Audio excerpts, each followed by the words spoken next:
Hi, I'm Patty Mays, and this is my writer's blog. And I'm about to read a story that I wrote, and the title is The Dynamic Driving Duo of Mountain View, Arkansas. While I was living in Mississippi, my friend Anita had a friend Ferg who drank a lot of adult beverages on his time off. Anita and I had a mutual friendship with a girl named Debbie, who was married to Dave.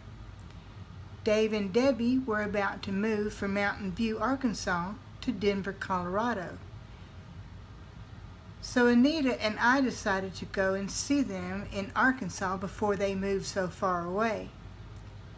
The only car available that would get us there was Ferg's 1976 Cobra Mustang.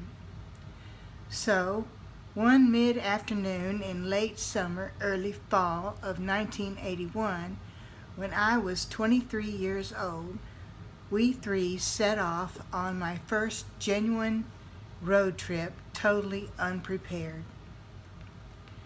We stopped at a truck stop in West Memphis, Arkansas to buy a map, and that's when I had to, surprisingly, take over driving. It seems Ferg had decided to hang out in the back seat. It seems Ferg bought more than just a map at the truck stop. Anita couldn't see to drive at night, but she was one hell of a navigator with her written list of driving directions she had gotten over the phone from Debbie before we left, and her Bic lighter. I remember thinking when looking at the map that the roads didn't seem very winding, but there were certainly no hairpin turns. I thought about the name of the town, Mountain View. I thought, to have a mountain view, the town would generally be lower than the mountain. In my naivety, I had no idea that a whole town could be located on a mountain, which was located within a mountain range. It was the Ozark Mountain Range, which at that time I don't think I even had any knowledge of. And I was right. The town of Mountain View was located lower than the mountain from which it beheld its view. The town of Mountain View was viewing the mountain where Dave and Debbie's house was located. It was 10:30 by the time we drove into that little closed-up town where the worst crime, as far back as anyone could remember, was that someone knocked over the Coke machine. They didn't rob it, they just knocked it over. There was not much to this little town in the mountains, from what I could see. I don't remember going through a traffic light. I asked Anita, "Where's next?" And she said, "Turn at the next right." I did, and it was like we had entered into another world. The ground dropped off into gaping hollows just past the shoulder of the road on the passenger side. The silvery, misty moon brightly backlit the starch black, tall, standing trees. Then, as we kept moving up at a slight incline, the tree line dropped for a moment, and the moon was by itself in a clearing encircled by glowing clouds. We then turned a slight corner to the left, and the moon disappeared behind us, and we hit the thickest fog I have ever known. It was warm enough that night that we had the windows down, and I'm so thankful it wasn't raining. Although the fog was so dense, I had to run the wipers from the collected condensation. I could not see 5 feet in front of the car, It was like the headlights were shining on a big white mattress. The best thing for us was to keep moving, no matter how slow that may be. I didn't know how far I had to go. I didn't know if the fog would lift in the next few feet. I just knew I couldn't stop and have someone plow into us from behind. I knew it would happen if we were sitting still. I had to get some sort of bearing of our position on the road and which lane we were in. So at first, I was lifting myself up and over, looking out through the side window to try and see, but that was hard to do because of the low-slung seats in the Mustang. So I opened the door, and there they were, the double yellow lines on the pavement.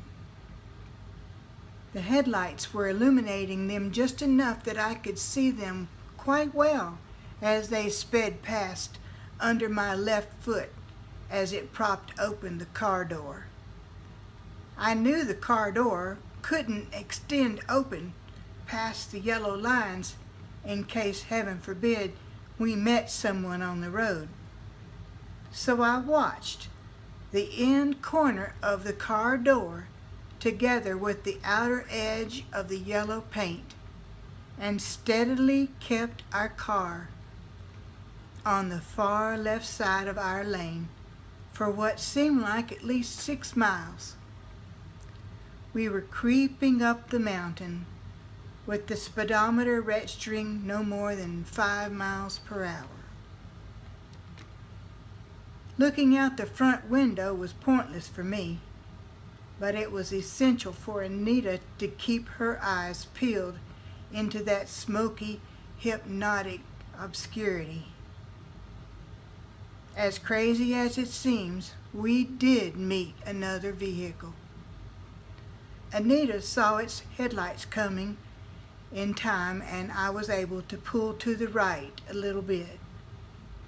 At one point, we did make a hairpin turn because we realized the shift in the car's weight, and the car door was trying to close on me. I said, "Oh my God, Anita, we are going around a curve.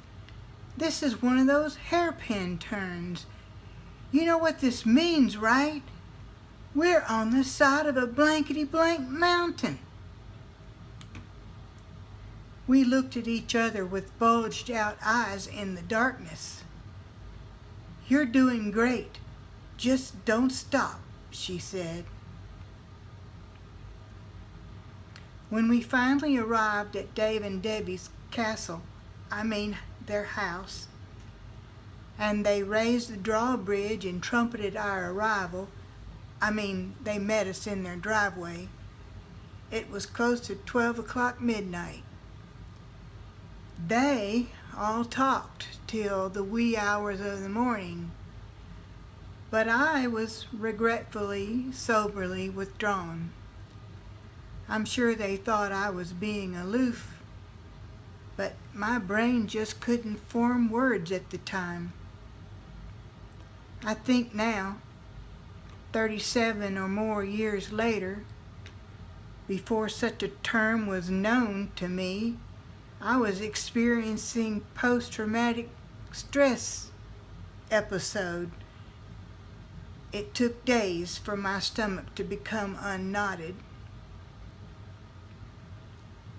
After a couple of hours sleep, a nice breakfast/lunch, and a jovial visit the next day, Ferg drove us out of the mountains and back home to Mississippi.